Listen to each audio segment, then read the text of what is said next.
us the crime registrar of the SAPS, that's Major General Tulare Sikukune, who's going to be taking us through the presentation today. With that said, I will please ask the Minister to join us this afternoon to take us through the talking points, and he will hand over to the General to take us through the presentation of the crime stats. Thanks, Minister.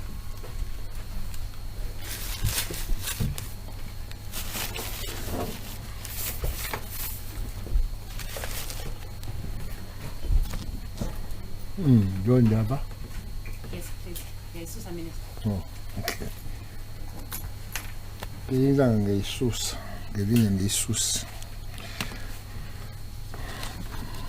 The National Commissioner of the South African Police, General Ketla, National Head of the DPCI, Lieutenant General Advocate Godfrey Libya, Deputy National Commissioners, Provincial Commissioners here, the Secretary of the Police, Mr. Rapia, the Head of the IPIT, Eating Singh, senior officers present, all heads of departments, and members of the media. A very good afternoon to you all. Today I officially release the police recorded crime statistics for the first quarter of the financial year 2021-2022. Standing high on this pedestal today reminds me of the same period last year when I addressed the nation releasing the crime stats of the first quarter. I can vividly remember the widely probed eyes of many journalists who stared at me in disbelief as presented the crime statistics of crime-free or holiday period of last year, which coincided with lockdown level 5, 4, 3 respectively. Fellow South Africans, the first quarter of the 2020-2021 financial year coincided with the level 5 lockdown that kept almost everyone indoors and most businesses closed, including taverns, liquor outlets, nightclubs, sporting activities, and places of entertainment, which are generally attributors of causative factors of crime. The never-seen-before pleasant picture of last year was compared to a normal period of 2019, and hence the comparison was distorted and very skewed. While more lives were saved during the crime holiday, the police did not claim easy victories. Today, ladies and gentlemen, are in the same space of comparing the incomparable. The very same shock of last year is repeating itself with an exaggerated extreme opposite, to say the least. The double-figure eye-popping increase in most crime categories is informed by the same reason stated above of adjusted lockdown levels and distorted crime trends. Fellow South Africans, it is important for us to give this particular context and adequate explanation up front to mitigate the shock and fears that may arise at this juncture. Equally, the lockdown crime trends and figures should not be thrown into the political battlefield for poor political point scoring, but instead, this should begin to properly define the impact of the pandemic in many areas of existence, going forward, including the subject of crime and its remnants. Ladies and gentlemen, it is the first quarter. The subcategories of crime, such as conduct crime, sexual offences, aggravated robberies, conduct-related and property-related crimes, have recorded a never-seen-before double-digit increase. Ordinarily, this would have been catastrophic, but I assure the nation this is not the case. I repeat, we cannot compare the same period of this year and last year due to the skewed and abnormal crime trends caused by the different levels of lockdown, if we are to understand this crime picture that we are presenting to you today. While we will not sweep the high and unnatural figures under the carpet, we will instead bring to the fore a holistic picture of comparing the 2021-2022 quarter one crime figures to a normal period 2 years ago where there was no lockdown. Conduct crimes such as murder, attempted murder, sexual offences, and all categories of assault registered 60.6% increase compared to the corresponding period of the previous financial year. In the 3 months of reporting, a 66.2% increase in murder was recorded. However, compared to the previous normal period of 2019-2020 financial year, the murder rate would have increased by 6.7%. Between April 21 to end of June 2021, 5,000 people were killed in South Africa. This is 2,294 more people killed compared to the corresponding period in the previous financial year. Compared to a period without lockdown, it would result in an increase of 362 more deaths. Out of the top 30 murder stations, the Khayelitsha, Philippi East and BG police stations in the Western Cape and Eastern Cape recorded decrease in their murder figures. But despite these drops, the volume of murder remains high. From a sample of 4,467 cases, it was determined that a total of 2,531 people were murdered in public places like on the street, open fields, parking areas, and abandoned buildings and beaches. 1,385 murders occurred at the home of the victim or the perpetrator. 206 of murders occurred at liquor outlets and are the fourth most likely place to be killed in South Africa. Overall, conduct crime increased by 60.6% compared to the skewed same period last year. If comparison was made to the normal period prior to the country being placed under lockdown level 5, 4 and 3, this would have resulted in an increase of 0.6. The top 4 causative factors of these murders are arguments, robberies, mob justice incidents, and gang-related killings. We welcome the arrest of 14,000 suspects linked to the brutal killings of 8 young men in Zalspruit on the 17th May. We also call on police to improve their working relationships and service delivery to communities so that residents don't resort to taking law into their own hands. 10,006 people were raped between April and June 2021. This is an increase of 4,000 cases, amounting to a 72.4% increase compared to the skewed reporting period.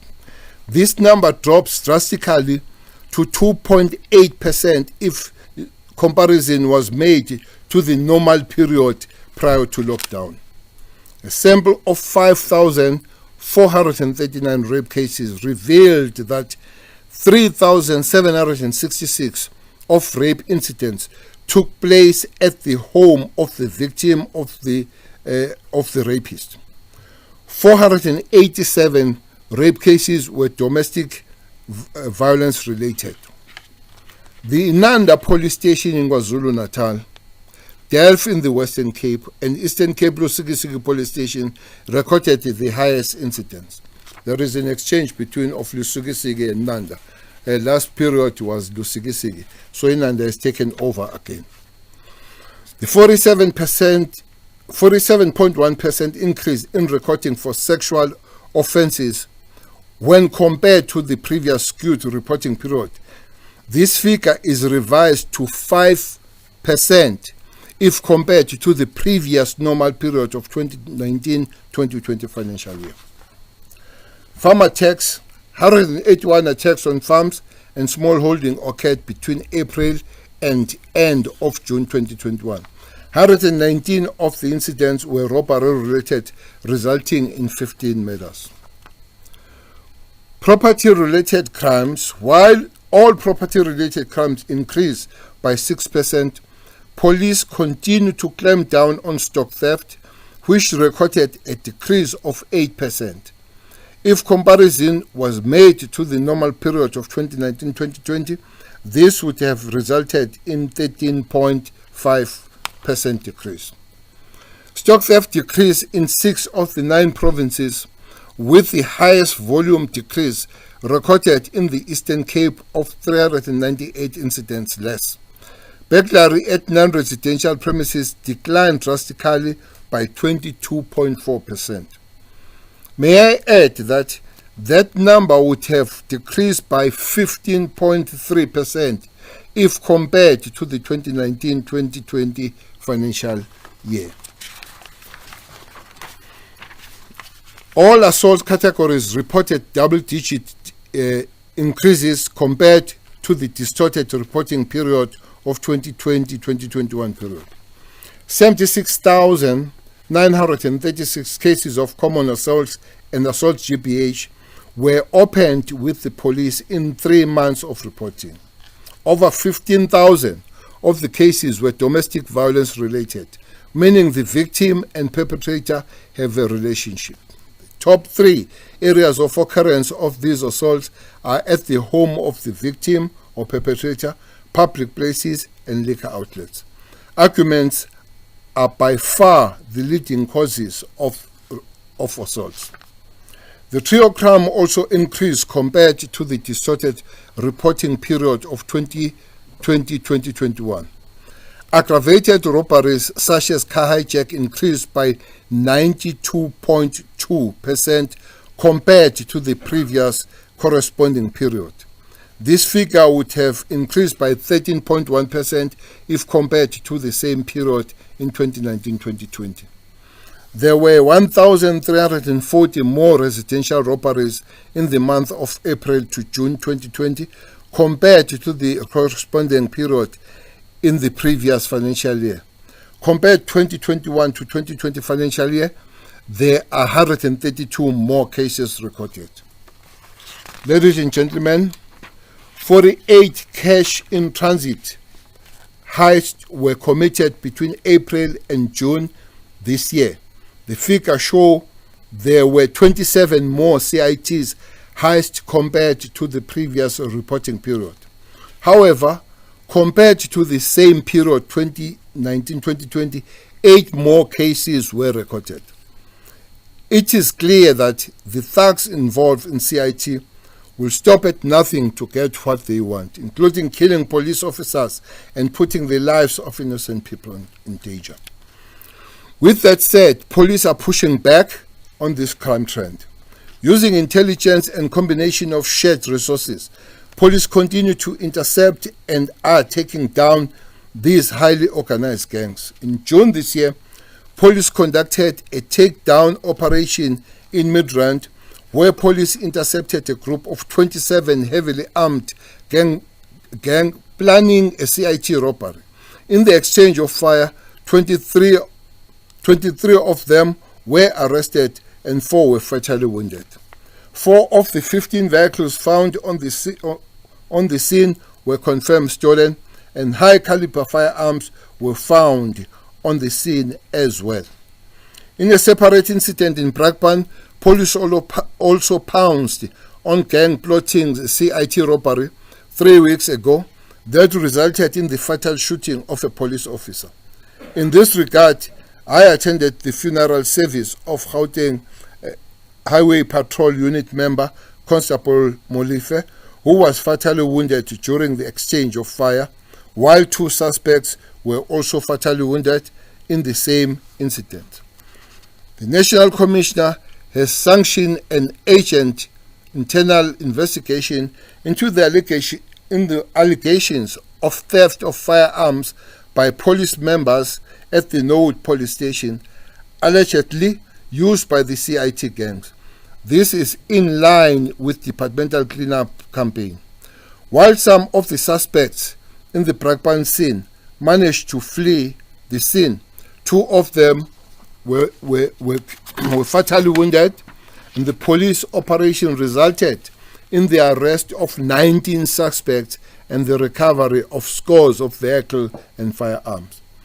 A total of 32 SABC members have been killed in the first quarter of the 2021-2022 financial year. 9 of these members died on the line of duty, and we salute them.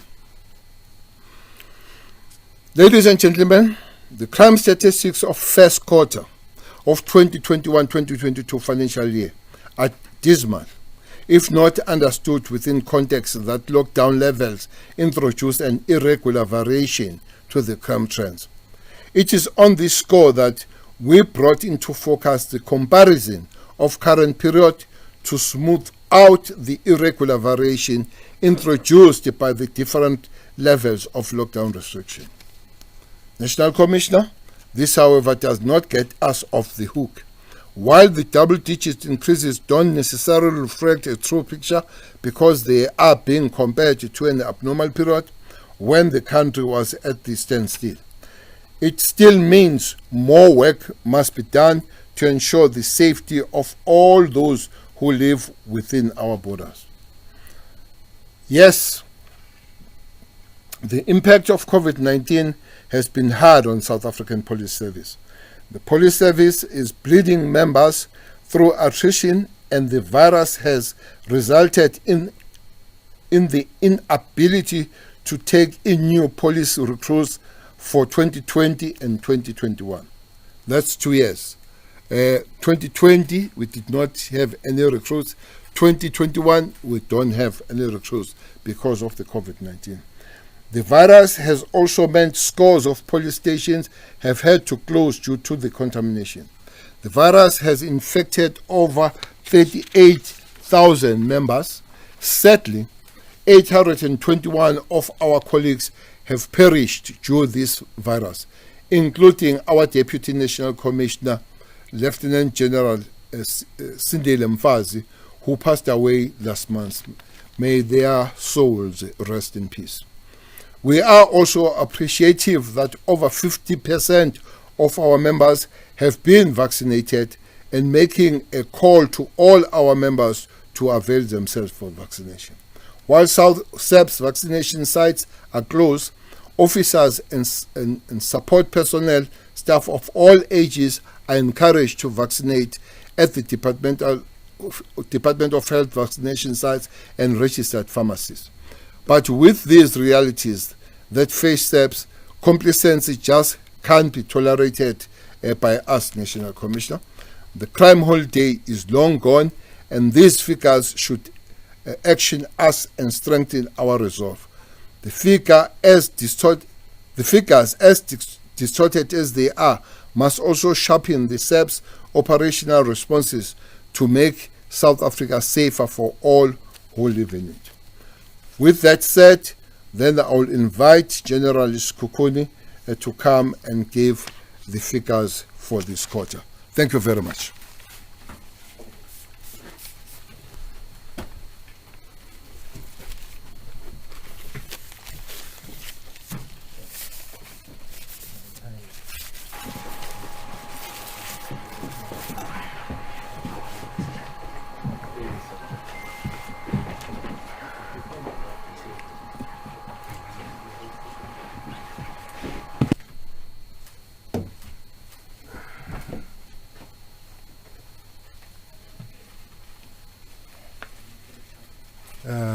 Good morning. Good morning, Minister, National Commissioner, Kahlasitole, General Libya, members of the media, and the public at large. I will be presenting to you today the crime statistics for the first quarter of the 2021-2022 financial year. The minister, in his opening remarks, he mentioned about a skewed picture. And I would just like to add on that and say that normally in time series, there is one of the components called an irregular component or an irregular variation in the series. It is defined as fluctuations in a time series that are short in duration, erratic in nature, and follow no irregularity in occurrence pattern. They normally result due to the occurrence of unforeseen events like floods, earthquakes, wars, and famines. And I guess we can add to that list pandemics that were brought about by the COVID-19. And hence, this is the reason why when we do the comparison, we said it would be ideal if we bring into focus the issue of adjusted figures, whereby we compare the 2019-20, 2021, so that we give a broader perspective of the effect that the lockdown and the irregular component that was introduced have had on the crime statistics.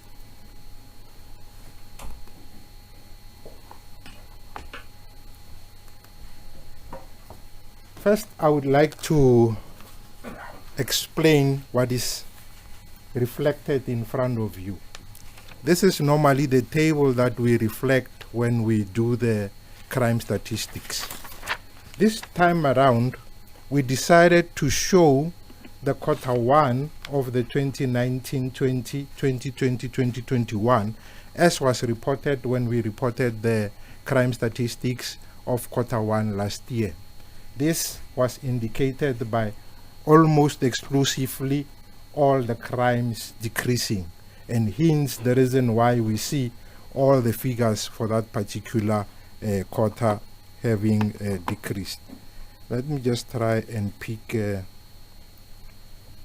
laser pointer so that you can see where I'm pointing. This is the quarter that we released when we released the quarter one of the previous financial year. Now, moving to that, we then had April to June 2020-2021, then 2021-2022, and these are the current quarter that we are working on. As you can see, this period has been affected by the different levels of lockdown, which has resulted in an increase in 66.2% of the murders that have been recorded in this case.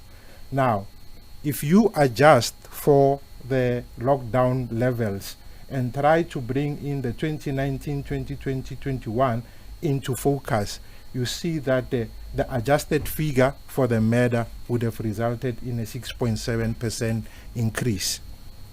That being said, we then move on to sexual offenses. Currently, we recorded 74.1, and then the adjusted would have been 5.0. Then attempted murder, the current reported is 47.5, the adjusted would have been 12.5. Then assault, GBH, is 70.1, the adjusted would have been 0.3.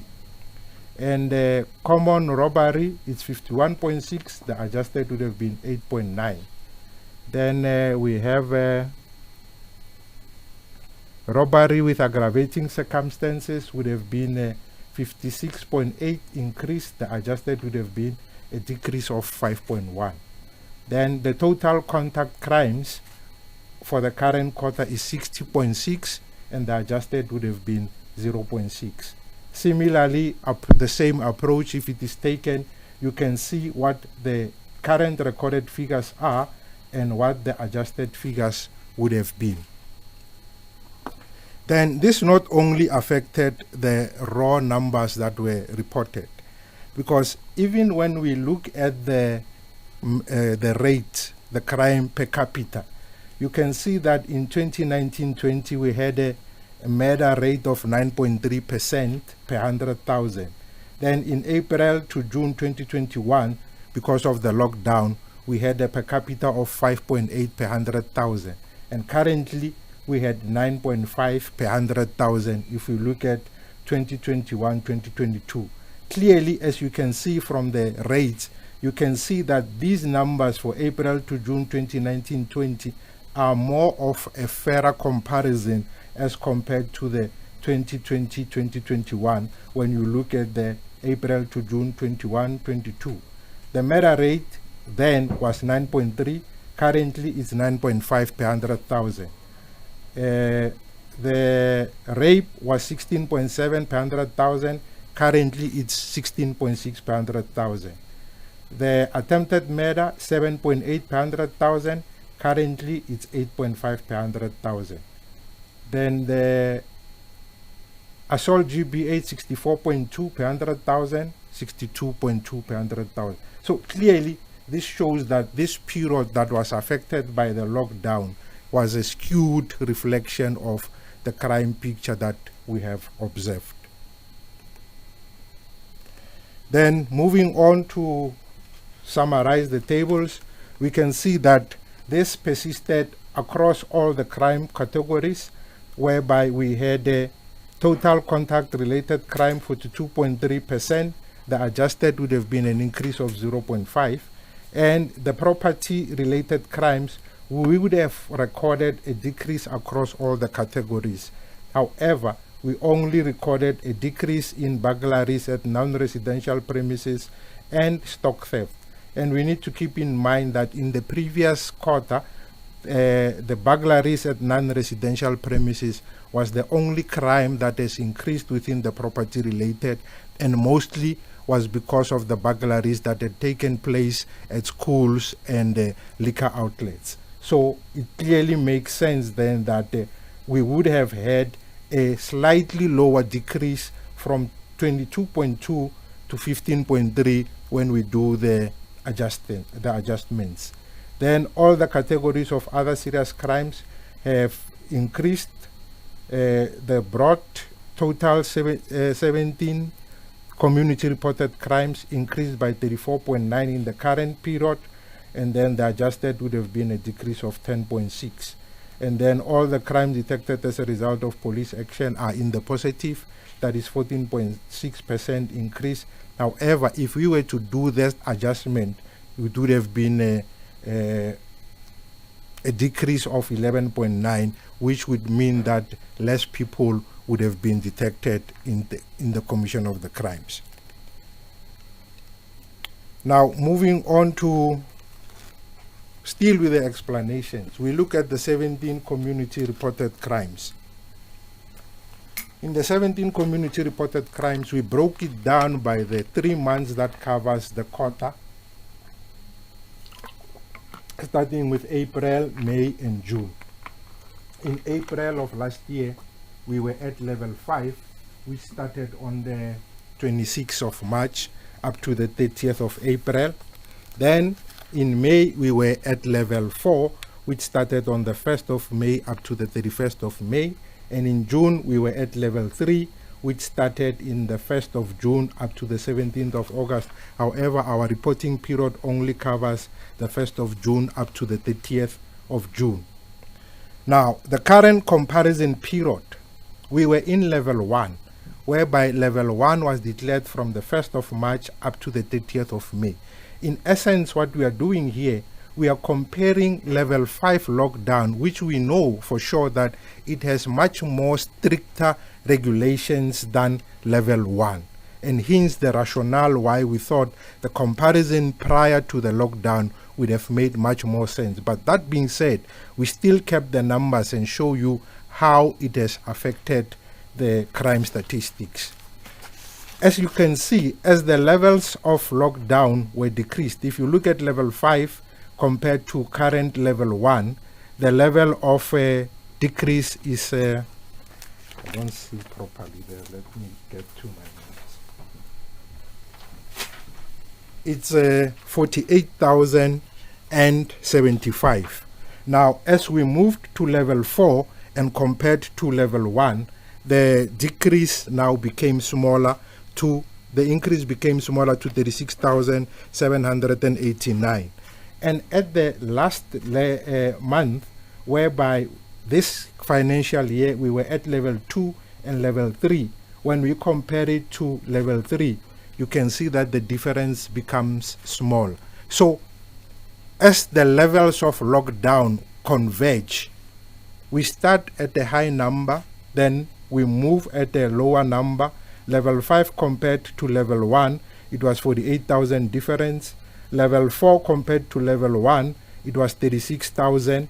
And when we compare the combination of level 2 and level 3 to level 3, you see that the difference or the increase is only 8,026. So it clearly shows that as the levels of lockdown converge towards each other, the differences in the reported figures also converge towards a more reasonable comparison.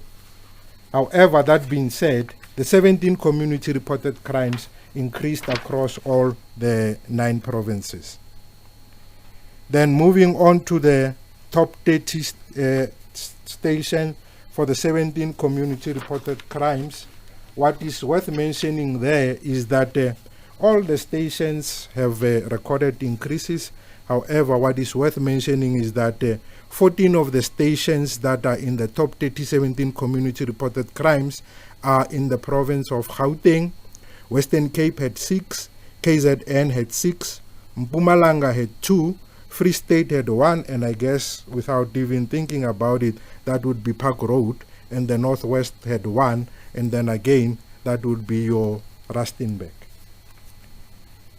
Then moving on to the broad category of contact crimes, the same pattern repeats itself, whereby we see that when you compare level 5 to level 1, you see that the difference is much higher, and as you move down and compare level 4 to level 1, the difference becomes smaller, and as you come closer to level 2 and 3 and compare it to level 3, you see that the figures converge towards each other. However, that being said, again, contact crimes increased across all the 9 provinces. And the top 30 stations in the contact crimes, again, we had Gauteng with 14 stations in the top 30. KZN had 7. Western Cape had 7 stations. Limpopo had 1, which is Mankweng, and Mpumalanga also had 1, which is Witbank. Oops. And then coming to the reported murder figures, I guess I had explained the convergence of the lockdown levels as they come closer together. You can see that they repeat itself for each and every crime, whether it's a crime category or whether it's an individualistic crime. So I guess you can see from that, there's no need for me to keep on repeating the same thing that is evident in your eyes. What I can only mention here is that the murder has increased across all the 9 provinces. And then the top 30 stations for murder. The top 30 stations for murder, we had Western Cape had 11 stations in there. KZN had 9 stations for murder. Gauteng province had 3 stations in the top 30, and the Eastern Cape had 7 stations. Then moving on to try and have an understanding in terms of what are the causative factors for these murders. The minister has already touched on it. I'll just go into the murders. From a sample of 4,467 murder cases that we looked into, we found that arguments, misunderstanding that are not domestic related, and road rage and provocation was the highest contributor or causative factor to the murder, resulting in 904 murders attributed to arguments and misunderstanding. The second factor was robberies with 349. I have a highlighter. That is your 349 there was the second highest contributor. Then vigilantism or mob justice was the third highest contributor. Then we had retaliation and revenge as the 4th highest. Then gang-related, mostly having occurred in the Western Cape, was attributable to 232 causative murders. Then we had taxi-related, I think it covered 3 provinces, Western Cape, Gauteng, and the Eastern Cape, resulting in 108 murders.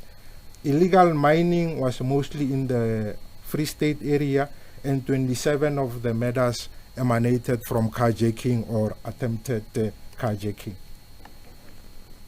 Then when we look at the provincial breakdown of the causative factors, most of the arguments, or the province that had the highest number of murders attributable to arguments, was KZN, with 293 of the murders from the 904 attributable to that.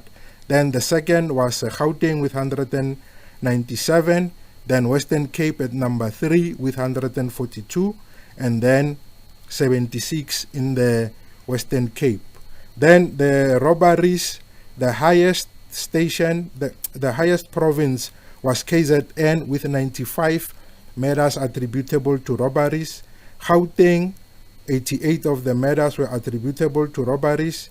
Western Cape, 59 of the murders were attributable to robberies, and 28 in the Eastern Cape. Gang-related murders, 187 of the murders were attributable to gang-related murder in the Western Cape, and then KZN had 23 of those murders, and then the Eastern Cape had 19 murders.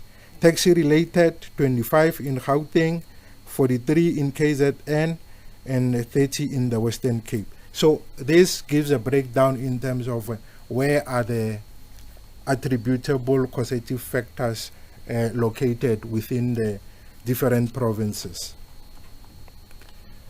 Then when we look at the places where the murders occurred, most of the murders happened at the residence of the perpetrator, including residence known by victim, perpetrator, family, neighbor, etc. This was again from the sample of 4,467 murders. We had 1,385 public places was the highest with 2,531, followed by residence of the perpetrator with 1,385. So that is the breakdown in terms of where the murders occurred. Then looking at the murder of police officials, we had 9 police officials killed while on duty, and 23 of the police officials were killed whilst off duty. In total, for the current quarter, we had 32 members of the South African Police Service who were killed in various, either in the line of duty or while they are off duty. Then the farm murders, we had in the current financial year, we had 15 farm murders when compared to 14 in the previous financial quarter. That is an increase of 1 murder more when comparing the 2 periods. And the differences across the provinces is almost evenly spread, but the Northwest had the highest number of 3 of the farm murders, and Mpumalanga had 2, and then the Western Cape, Limpopo, and Eastern Cape had 1 each. Then attacks on farms, we had 181 incidents of farm attacks, which resulted in 261 counts. The counts are indicated there from robberies, 119, 25 common assaults, 18 theft of motor vehicle, and 15 murders. And then incidents whereby farm dwellers were attacked by farmers or farm management, we had 2 murders attributable to that, 1 in Mpumalanga and 1 in the Limpopo province. Then when we look at the issue of the use and of alcohol and drug-related offense, we see that where there was confirmed counts where liquor and drugs were involved, we had alcohol, 311 murders. That is in an instant whereby the witnesses or the the perpetrators indicated that they had used alcohol prior or during the commission of the murder. And then 32 incidents were confirmed whereby drugs were used. And then 915 rapes, it was indicated that alcohol was used prior or during the commission of the rape. Then this is the breakdown of the rape. It clearly shows the same patterns that we had seen in the murder and all the crime that we had looked into, and it has increased across all the 9 provinces. Then the causative factors, or the places where rape occurred mostly, we looked at the residence of the perpetrator, and then KZN had most of the rapes that had been attributable to have taken place at the residence of the perpetrator. Again, this is from a sample of 5,439 dockets that were rape related that we looked into. KZN, most of the rapes, 716, were attributable to have taken place at the residence of the perpetrator. Then Eastern Cape had 698, Gauteng Province had 576, and Western Cape had 501. Those rapes that had occurred in public places, 343 happened in the province of Limpopo, which was the highest province that had reported that the rapes had occurred in public places. Then the second one was Gauteng with 285, followed by KZN with 269, and then fourth by Eastern Cape with 228. Then in the top 30 rape stations,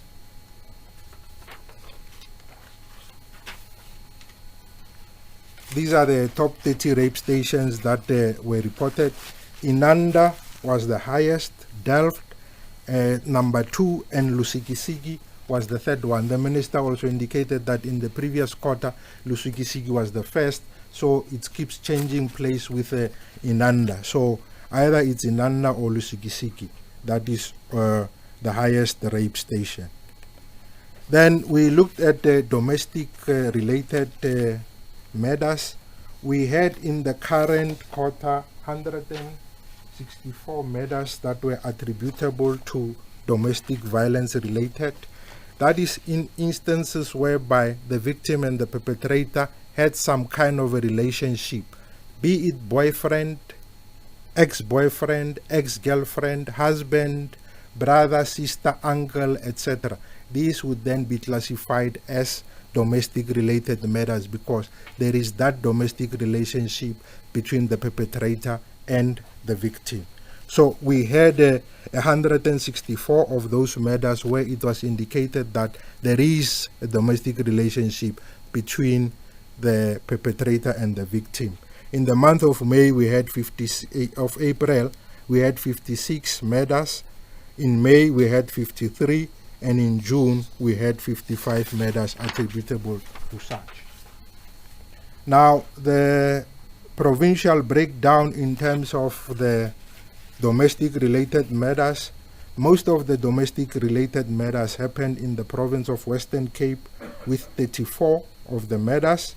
Then the second province was KwaZulu-Natal with 30. The third province was Eastern Cape with 27, and Free State and Gauteng each had 22 of the murders attributable to domestic relationships. Then the rapes, we again had Western Cape having the highest number of rapes with 113 that were domestic related, followed by Gauteng with 110. Then at number 3 we had Eastern Cape with 77. Assault GBH were mostly in the province of Gauteng with 1,348, and followed by Western Cape with 957.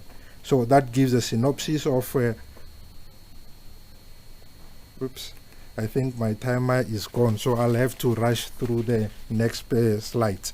These slides, the trio crimes have increased across all the provinces.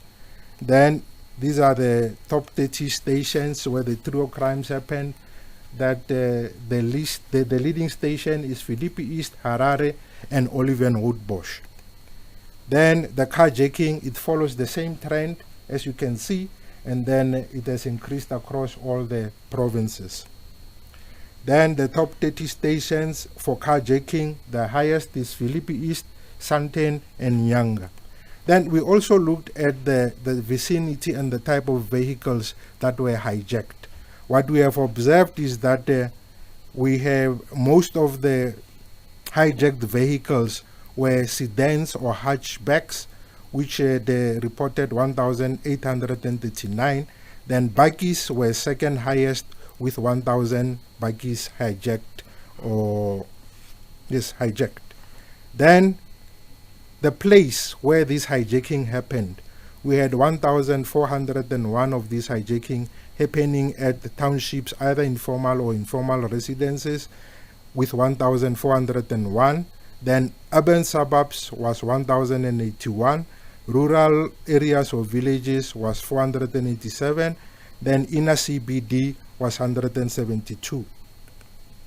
Then the robbery at the residential premises, we had two provinces, that is the Eastern Cape and the Northern Cape, that had recorded decreases for robbery at residential premises. The rest of the recorded increases. Then all the stations that were at the robbery non-residential, the highest was Kwadukuza, Honeydew number 2, Delft, Ivory Park, and Plessis Layer. Then at non-residential premises, the trend is the same across all the levels, different levels of lockdown. Then we also looked at the robbery of cash in transit. Again, the trend repeats itself. Then truck hijacking, again, is the same scenario. This time around, we have Northern Cape and Western Cape having recorded decreases. Then for the broad category of property-related crimes, the three provinces that have recorded decreases was Eastern Cape, KwaZulu-Natal, and the Northern Cape. And these are the top stations for property-related crimes. Then burglary at non-residential premises, the trend is almost the same. Then at non-residential premises, it's still the Rustenburg, Durban Central, Mount Road, and Umbilo that are in the top 5. And then we looked at the burglary at non-residential premises, as I had mentioned in the previous slide when we were at number 1, that most of the burglaries at non-residential premises were the burglaries that happened during the hard lockdowns, whereby we had most schools that were robbed and burglaries at liquor outlets. In the current phase, we had 352 happening in KZN, and then 329 in Gauteng, 211 in Western Cape, and these are the burglaries at the liquor outlets that had happened in the various provinces. Then stock theft, we had recorded decreases in the Eastern Cape, Gauteng, Limpopo, Northwest, Northern Cape, Western Cape, and overall the decrease was 588 or 8.0% decrease. And these are the top 30 stations. And this is the last of the slide. But what I would also like to tell you is that as soon as the presentation is done, it will then be uploaded onto the SABS website, where members of the media and the general public can log in there and download the full comprehensive presentation together with the drop-down menus that are accompanying this. I thank you.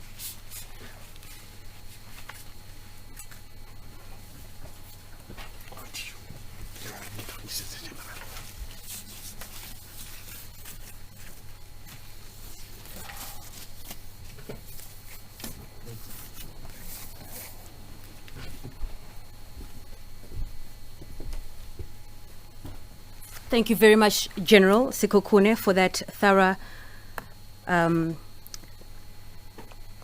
going through the stats. Pardon me, I've just got some messages coming through. We are going to then open up this press conference to the second part, which includes the question and answer. You know the drill. I'll start with Pretoria, and then I will also go to our media colleagues that are sending in their questions through the WhatsApp line. I believe Ishmael is going to be reading out those questions. But I just want to take this opportunity, Minister, if you allow me, to just emphasize the point of what you had said about explaining that the crime stats of the first quarter of 2021-2022 financial year are dismal if not understood within context, that the lockdown levels introduced an irregular variation of the crime trends. But with that, can I please just open up from some questions? I'll take some hands in Pretoria. I don't see any. I will just take some questions then on WhatsApp. Ishmael, over to you. Thanks, Chairperson. We have few questions. The first three questions are from Marvin Adams, who's a freelance journalist. What does the future of policing look like in the future with regards to violent crime? And the second one from Marvin, how soon could we see the police using technology like body cams and dash cams?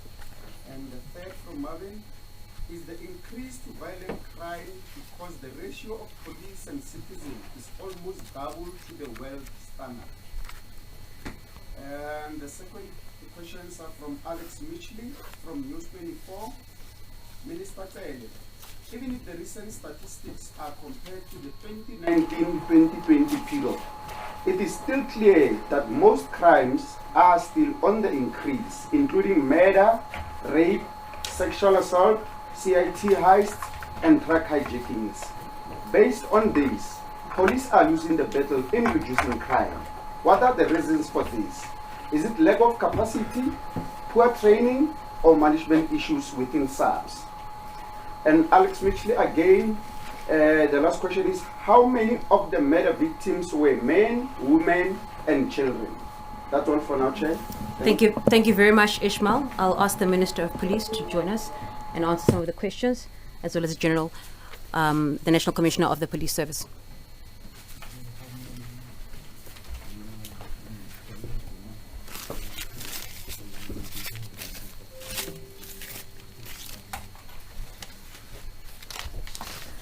Well, thank you. I'll answer two of the questions.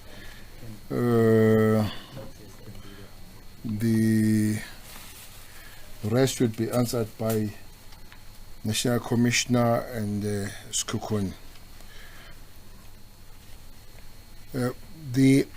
What does the future look like for the police? The future of the police will have to look like winning the war. Many things that are going to have to be fixed. I agree.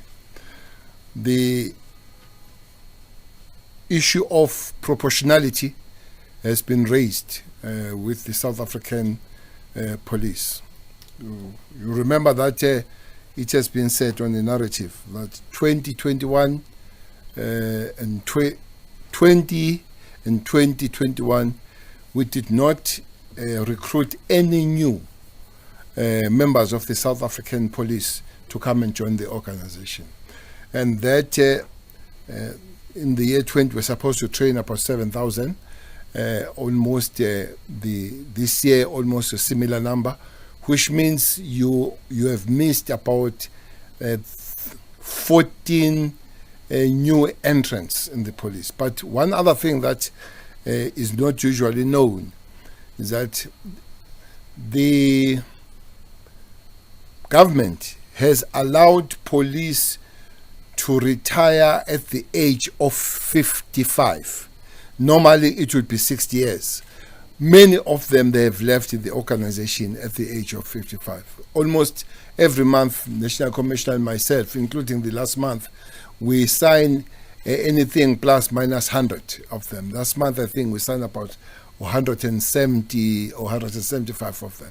So you've got an organization that is cut on top, yet there is no new entrance in below, which then works on the proportionality. So those things will have to be corrected, working on the personnel and the people present in the organization to be able to see that the organization function properly. The second one would be obvious, is a budget issue. We know that the budget has been cut across the government departments. That includes the police. That 3.4 billion was cut with immediate effect, and it should be 11 billion going forward. So we hope that That must be corrected, and then the organization then will have to go forward in fighting the crime. But we have also raised issues as the police that there is something called environmental design. When you go to many places, especially in the townships, you'll find that in Diepsloot, you find that in Khayelitsha, you find that in Delft, you find that in Inanda. The poor lighting is one of the major issues. The poor roads for the police to move around is one of the major ones.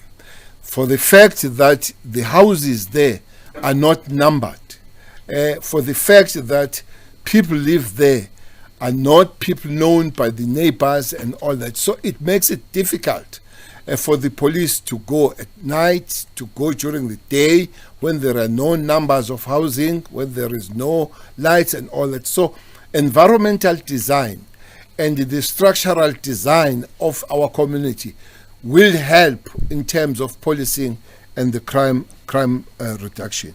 So I fully agree, the crime has increased even with comparison with the previous year that was not skewed. It has increased, which means we need to put more efforts, but the reasons also have been given on the matter of the reason why those crimes would have increased. So the issue of the children and the other questions then will be answered by the National Commissioner and the General Sekhukhune. Thanks.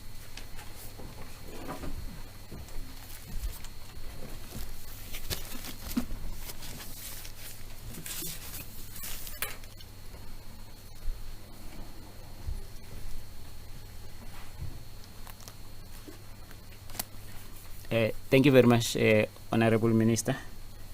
And let me also express my appreciation to the media for the question. The Minister has spoken to the future of policing. The only thing I can add to it is the fact that the turnaround vision, the current turnaround vision, is dealing more with the adaptability of the current service and preparation for its future. Firstly, there's changing modus operandi, which is currently at a very advanced stage.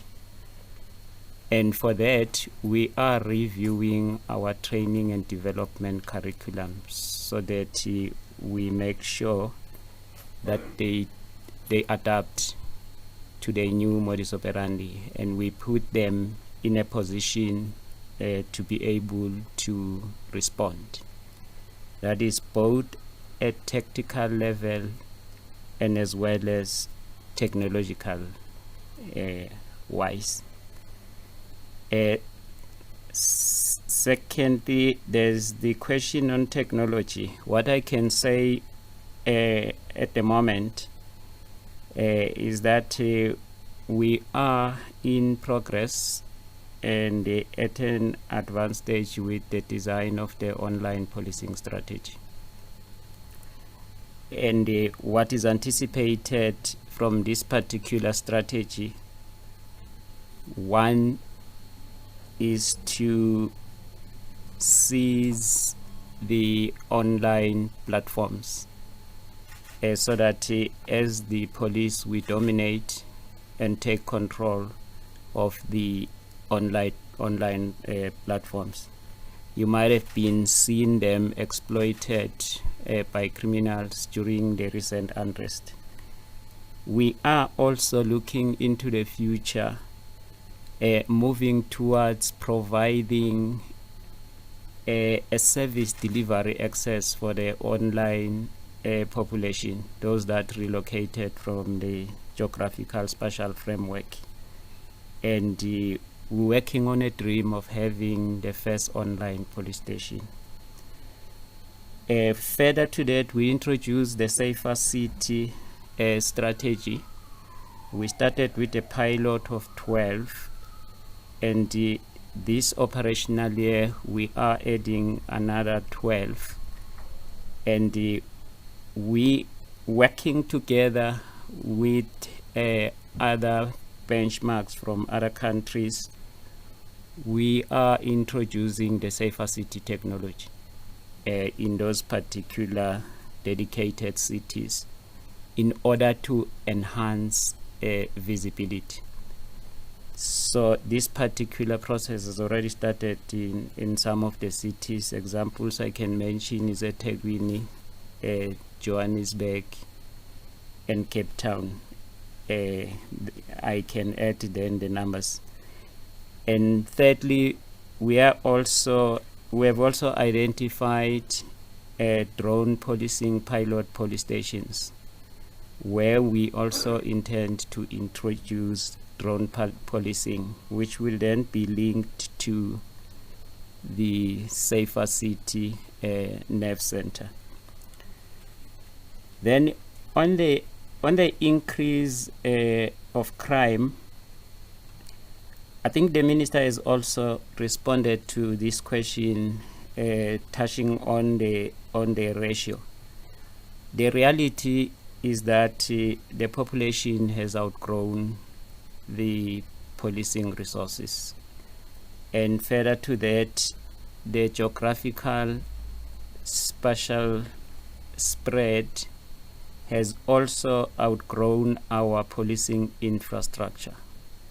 And what we are doing now is an exercise that I would refer to as the strategic deployment of resources, so that we provide a response to the increased population numbers and as well as the overstretched geographical spatial framework. And we've also began to move from the current resources, because we may not continuously complain about the budget cut, which we have got not much control over it, but we then decided to migrate the very same resources that we have by trimming down the macro function and moving resources down to production level, so that it can allow us to resource police stations. And at the same time, when recruitment processes are becoming feasible, as per COVID-19 state, we will then be able to provide more police stations through the adopted service delivery access strategy. We are not yet losing the battle. The battle is still in progress. The stats that has been released now are operational stats and not strategic stats. What determines the performance is based on strategic stats, but operational stats are issued for planning purposes. From here, we'll be going back to the drawing board, and we will be coming up with what I would call the crime response, the crime state response action plan, in order to respond to the current picture. And I'm convinced that we'll be able to change it. The last one is the figures that are needed. They will be substantiated by General Sekhukhune, but I just want to say upfront that we might have to consider a separate exercise of providing them, because they are not readily available as per the crime state principle approach. We do not break down figures right up to that particular level, but I think he will substantiate. We can still make the information available. Thank you.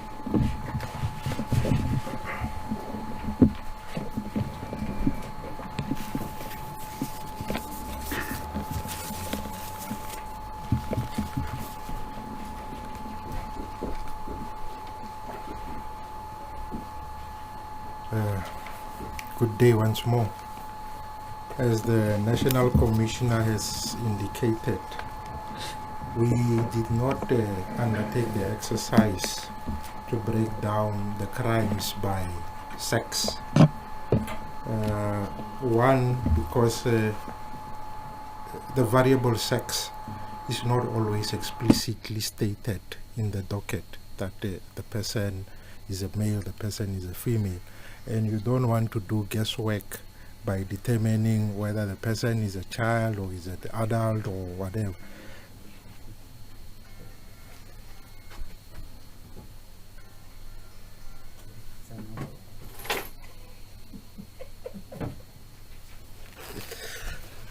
However, that being said, we are developing a system whereby we can be in a position whereby we can be, what do you call it, to compensate in the event that the sex has not been mentioned explicitly in a particular case. For instance, by looking in an event when an ID number has been mentioned, you can determine that the ID for a male would start from 0 to 4, from 5 to 8 would be a female in such instances. But again, such variables are not always explicitly stated.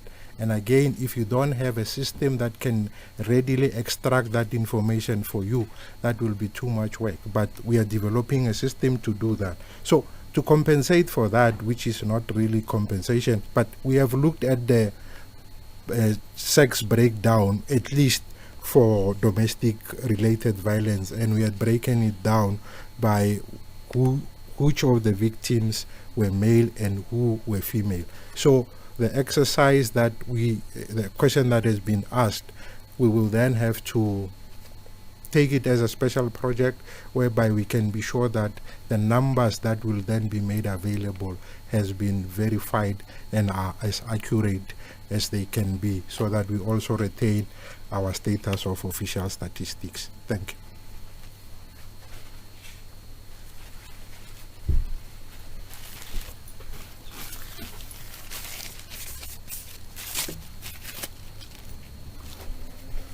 Thank you very much, General. We're going to take the last round of our Q&A session and then bring this press conference to a close. Ishmael, anything on your side?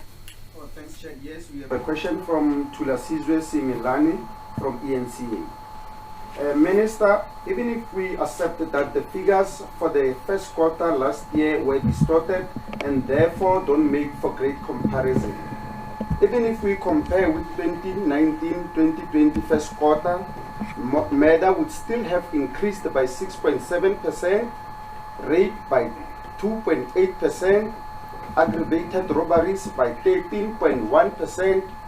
Do you accept that the numbers are going in the opposite direction of the mandate?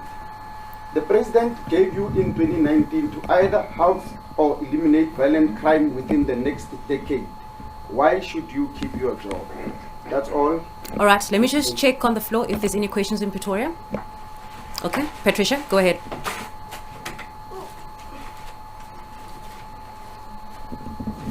Minister Gala, it's Patricia Pasaki from the SABC. I just want to find out, what's your comment about the irregular crime trends that obviously have produced these figures that we are dealing here today? Is that perhaps, in your opinion, an indication that the police are not trained well to deal with unexpected situations or the unusual crime patterns that we know traditionally in South Africa? So every time when they find themselves at the deep end, they don't know how to cope. What's your opinion to that in terms of really breaking it down to us properly? All right, thank you, Patricia. I believe there's just one more question on WhatsApp. Go ahead, Ishmael. Thanks, Chair. We have a follow-up from Alex Mitchley in News 24. How is it possible that sex and age of a murder victim is not always contained in the docket? Why would it not be mentioned or ascertained, especially when the government talks about the scourge of GBV? That's all. Thank you. Okay, I believe those two questions, three questions rather. General, over to you.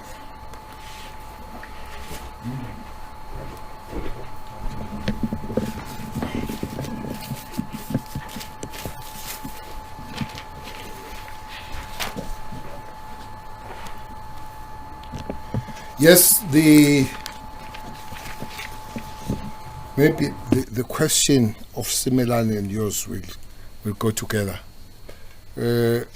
Yes, there's been the increase of the number, even if there was no skewed and distorted period that is in between. I agree with that. The reduction of the crime situation is not on the quarterly basis per se. It's not on the quarterly basis per se. For instance, for the last 4 quarters, we will still come back for the annual stats. That instruction, Tula Sizwe, is on annual basis, not on quarterly. Quarterly, we agreed to use quarterly to release crime stats for 2 things. Just to keep the community and society on the loop of what's happening, but also for operational purposes, that the police can see which direction is going in a shortest possible time. For instance, these figures that Simelane speak about, they would be at the end of the year, this increase. But we know now where exactly we need to emphasize. We know now where exactly in the shortest possible time. So it's not the reduction. If you go to the agreement between the president and the minister, but also if you go to the understanding of the reduction, it is on year basis, and we believe that this would not be. This is the first quarter. We believe that using the first quarter statistics, it will help us to fight the further increase on other quarters, and we believe that by the year end we would have done better rather than keeping the whole year. So it's important that we go quarterly, but quarterly is not the true picture of what is happening in terms of the instruction of President, say 7% down, and this quarter helps us to give us direction. As I'm saying that we will be giving the financial year of last year, that gives you a different picture when it gives you the whole year. The question asked by the lady here, I don't think I understood it very well. But if I understood, as I think I did understand it, the comparison between the previous quarter and this quarter and the quarter before the previous, we did say last year, as we gave the complete green picture, that was not a proper picture. It was level 4, 5, and 6. So now we would expect that if you add on those numbers, the increase will be bigger than the normal trend. That's why we went back to the normal trend, which will be 2019, 2020, and 21, 22, because 2020, 2021 was literally on this period. Remember, even this is not for a year, it's for that period of that particular quarter that we were comparing. So these figures are taken on the variation of period rather than the figures as if are wrongly registered. Are registered, but we wanted to put it on the table to say the variation of 3 similar or 3 same times differs because of the level, which the year 2021 we were at level 5 and 4 for all periods, and this year we were at level 1 and 2. That's why there is a variation and the difference between the previous one and this one. Hence we go to a year that was before the lockdown happened. I think that it does give a little bit of understanding why the variation of figures and the numbers. Thanks.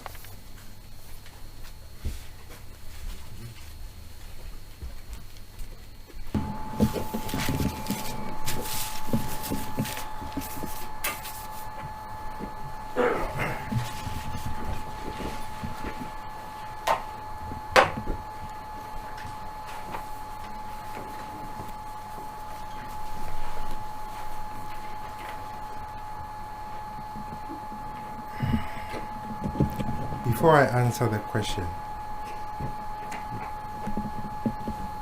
let me say that in monitoring and evaluation, you have what is called a formative evaluation. The quarterly crime stats is a formative evaluation that informs the police in terms of where are the areas that they need to tighten and what strategies can they put in place. After a formative evaluation, you have what is called a summative evaluation, where you sum up the whole reporting period for you to be able to come to the conclusion or say, are we winning or are we losing? So let's not confuse the two. We are providing a summative evaluation. There will be a formative evaluation at a later stage. Then on the issue of the breakdown, I never said it's not possible. I said it is not always accurate. And when you have official status, you don't want to be second guessing what should have been. So we say we are developing a system that can be in a position to give us those figures without having to go manually into each.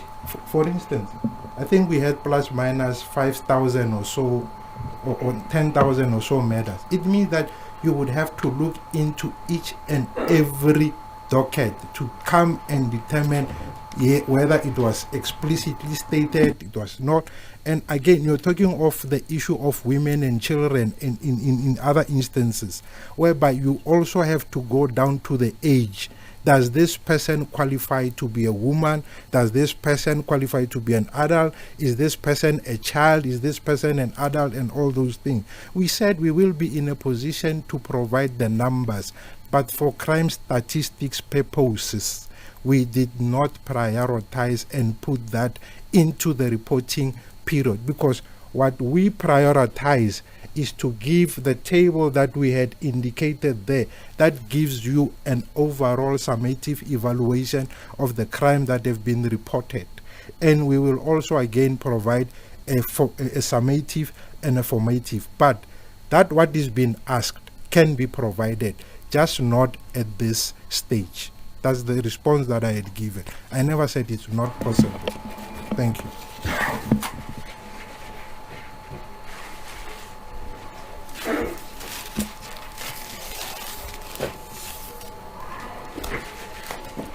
Thank you very much, Honorable Minister, and thanks again for the questions.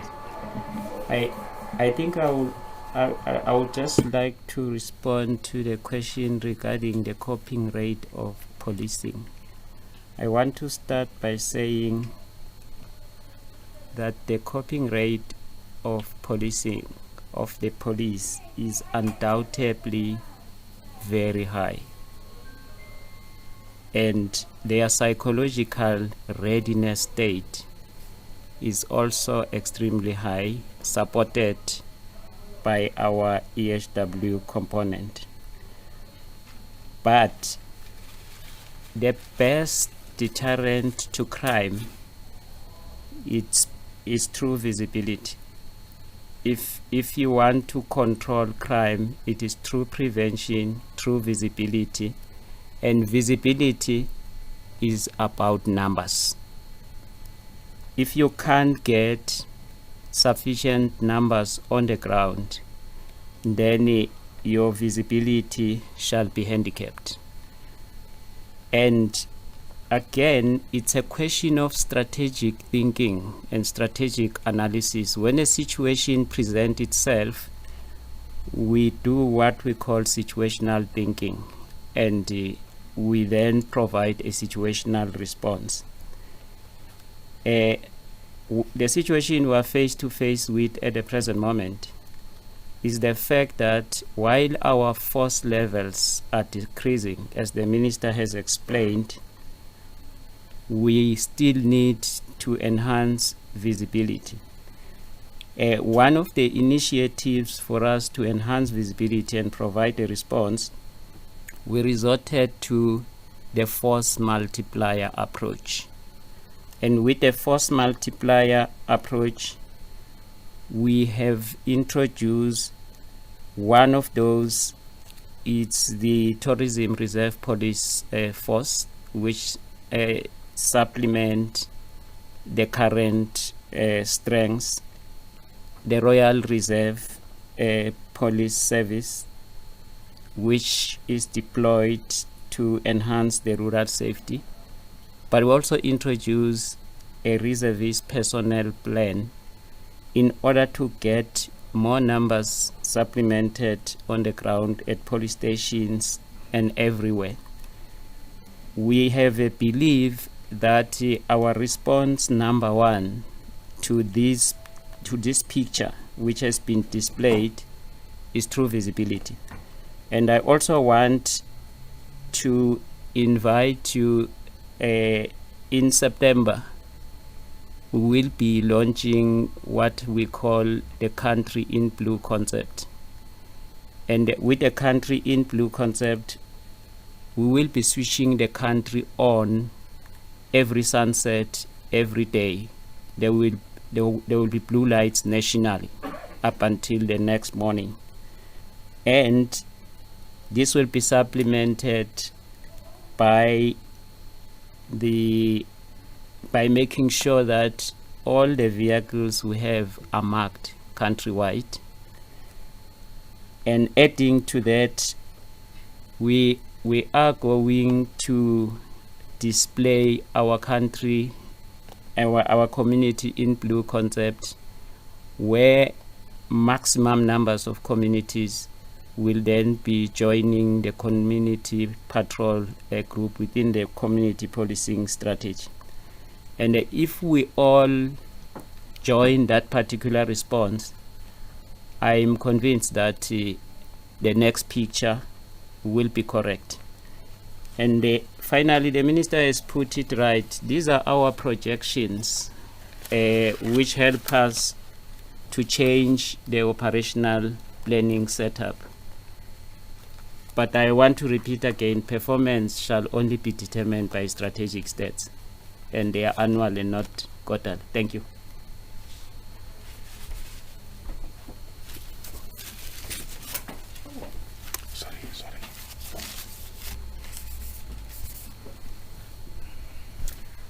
Thank you very much, General. Thank you very much, Minister. And thank you very much, General Sekhukhune, for taking all the questions. And thank you to also our media colleagues who are here with us physically, and also the scores more that are joining us virtually. With that, I'm going to bring this press conference to an end. Thank you very much. Thank you. Thanks. Yes, please.